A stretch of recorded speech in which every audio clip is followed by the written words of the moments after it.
asalaamaaleykum mbokk yi asalaamaaleykum ginnaaw bu ñu sante yàlla julli ci sangub sang yi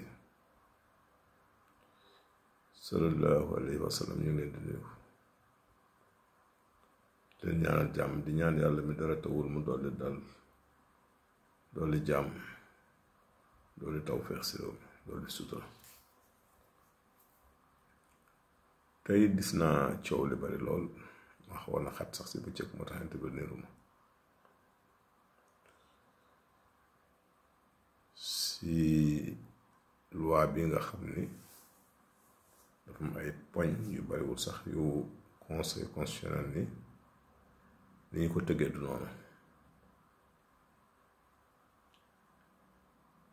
coow li bari ci lool mais di day wane ne waat rek ni Sénégal am na li ñuy wax séparation des pouvoirs ñetti pouvoir yi fi am nag muy le pouvoir exécutif le pouvoir législatif ak le pouvoir judiciaire kon ñett yi dañu séparé wu te lii am nii firndeel na ko ku xam luy procédure législative war nga xam ni loi buñ ko tëggee ba pare ba voté ko assemblée dafa la jaar ak sa conseil constitutionnel pour mu xool la constitutionnalité de la loi lu am solo ndax ànd na ak constitution bi ak charte bi constitution bi wax waaye tey bu ngeen xoolee lii le conseil waxit lu nit mën a dégg la ils n'ont dit que la loi ndax xam nga magistrature li ko organisé constitution bi daf ko wax mu leer nañ te nag assemblée lii seen rôle mooy voté ay loi waaye kii exécuté loi yooyu nag mooy la magistrature mooy les juges te nag lii ñu bëggoon def it mënta nekk ndax constitution mayewu ko ndax lépp daf ko organisé comme leer nañu xëy na ñoom kañ dafa am lu ñu fàtte woon ba ñuy bind loolu dañu fàtte woon a xool constitution bi ba xam lu mu maye loolu mooy njumte bi comprendre na ñu bëri nag ndax dañu waxee xool waaye le juge nag le magistrat n'obéit que la loi il n'a de patron que la loi waaw loolu nag foog mu leer si bopp nit ñi il n'a de patron que la loi lu jara bàyyi xel la waaye nag ne bu ñu enclenché benn procédure damay saisir juge bi pour des informations complémentaires loolu yoon mayu ko le député ou l'Assemblée nationale loolu foog mu leer kon lii conséquence la wax mooy li war a nekk kon tege na si yoon loolu dañ ko war a xam waaw waaye nag sama député yi nga enclenché procédure war naa la mën a saisir pour laaj la si doxalin bi non kooku yoon mayu ko ab député loolu dafa la leer avec la séparation des pouvoirs xam nga lii France du fii xam nga France ñoom pouvoir yi ñu am mooy le pouvoir judiciaire le pouvoir exécutif le pouvoir législatif ak l'autorité judiciaire fii nag on parle de pouvoir judiciaire ñaari bokk ndax lu ñu bàyyi xel bu baax def naa ne bu ngeen fàttalikoo ba ancien président bëggee romb le 2 ñu ñoo taxaw ni ko lu mënta nekk élection yi moom foog mu am le 24 mars ndax le 2 kat dangaa war a joxe lengay waaw pourtant bokkul woon ak bëgg-bëgg président bi waaye nag ñoo xam ne ñii la fi yàlla teg te ñooy lijjanti yooyu loi keroog bi Diomaye di prester serment si seen kanam presté wul feneen demul assemblée prester serment si seen kanam la presté ñëpp la jox ko langi si la waxee serment kon loolu nag lu leen yoon may la seen loolu la loolu dafa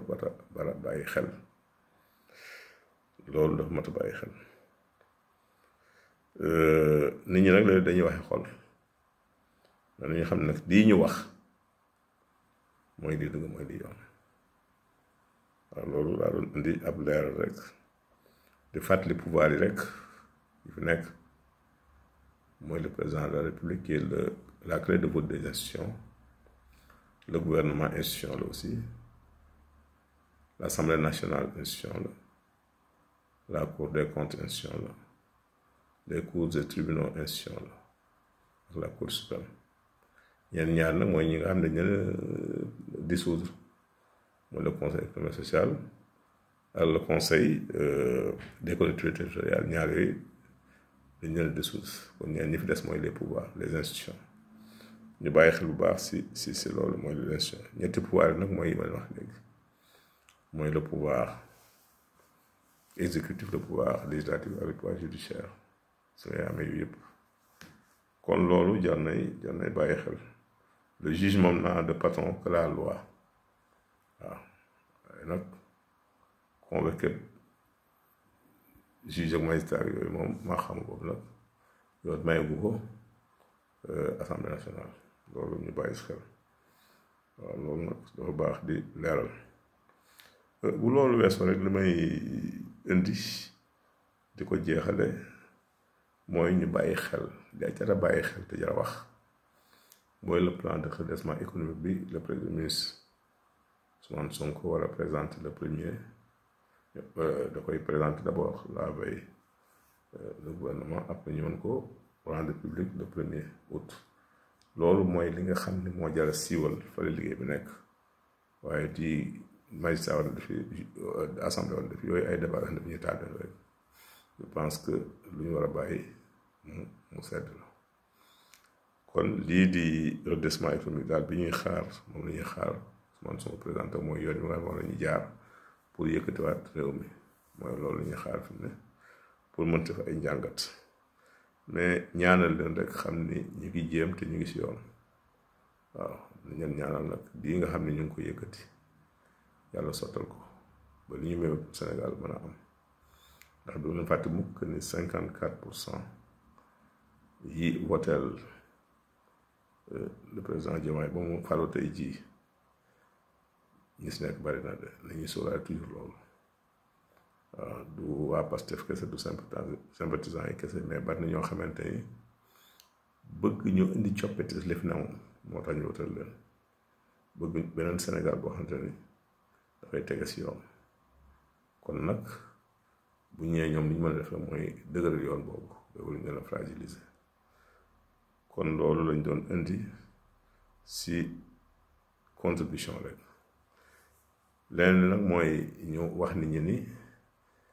nañu xam nga damay joxe benn exemple toujours que li tax ñu war a joxante cër benn waaye dafa génn gis waa ji sol lu xaw a doy waar ba nga nit ki sax boo gënee naan kii xëy na xel mi neexul ma nga sol lu doy waar ñu ko gis muy téen bu deexit léegi mu téen xool si asamaan si ree wëndeel bopp bi xool si asamaan si wëndeel bopp bi sëgg si suuf xool di joon ree xool càmmeñam mer waaye di ko xool ba seet mu ne kii daal xam naa ne feebar xel loo reer kii daal wérul kam ne woon wérul ni gees ni ko sëñ bi mu ne am ne ko yaakaar naa ne day sore naa ko wérat boo gisee ma téen si asamaan si xool dama yéemu si ndox bi nga xam ne mi ngi nii si asamaan si te kenn rek moo ko mën a wàcce subhanahu wa taala muy yàlla moo ko mën a wàcce su ma xoolee si suuf damay xam ni fii may xool nii ak mu mën def lay mujj fi lañ may denc su ma xoolee sama lijoor damay gis ñi nga xam ne dañu war a texe sama xol sedd lool moo tax may rey su ma xoolee sama càmmañ damay gis ñi nga xam ne ñeen na buggal sama xol na xale te yéenewu ma leen ko loolu mooy li nga xam ne moom nga gis nii waaye sol naa ko wérati te loolu dañ ciy jàngate lu bari xam ni nit dafa bàyyi xel boromam bàyyi xel bind ki boromam bind ndax nit nu mel rek ak mën a mel kenn ko bind subhaanahu wa taala te it ndox mi bu ñu tuddee ndox mi tey taw baa ngi nii arrêté am na zone yoo xam ne benn taw dafa am tey démb maa ngi wootee boole Bawol ñu ne ma dag suñ dugub bi ñu jiwoon day mi ngi commencé lax te jiwu gerte ba tey te ñu ngi si presque fin du mois de juillet loolu waroon na préoccupé nit ñi waroon nekk lu indi kii ba nit ñi mën a jégluwaat seen borom def ay istixfaar jéggalante balonte ak ndax yàlla dina bu ne ba yu mel nii am dellu leen tuub te balonte ak loolu bokk na li mën a wàccewaat ndox mi tey kon li may dénkaat Sénégal yi mooy nañu yéenante jàmm te bàyyi wax ju ñaaw ji ñuy tegante te rafetal te bàyyi di yàq nit te wat nit fobi buñ demal man nawet tollu fii daawoo dégg tëgg daawoo dégg musique dañ ko daan wàññi bu baax a baax dañuy def loolu te toroxlu buñ ko defee rek incha allah dana taw li may dénk nit ñi nag mooy istixfaar rek istixfaar 2029 yi baax na ku ko mën a def ko 1000 istixfaar baax na ku ko mënul te def mën a def 45 wala 9 baax na bu ñu ko defee daal si dooley borom bi ak kàttanam yàlla mën naa dawal yéen ma te barante ak ku mën a saraxe nga saraxe aussi dimbalante bu ñu ko defee rek si kàttanu yàlla ndox dana wàcc loolu laa doon dénkaat nit ñi di ñaan yàlla mi dara tawul yàlla na doole xewal doole wér doole jàmm doole naataange si loolu jërëjëf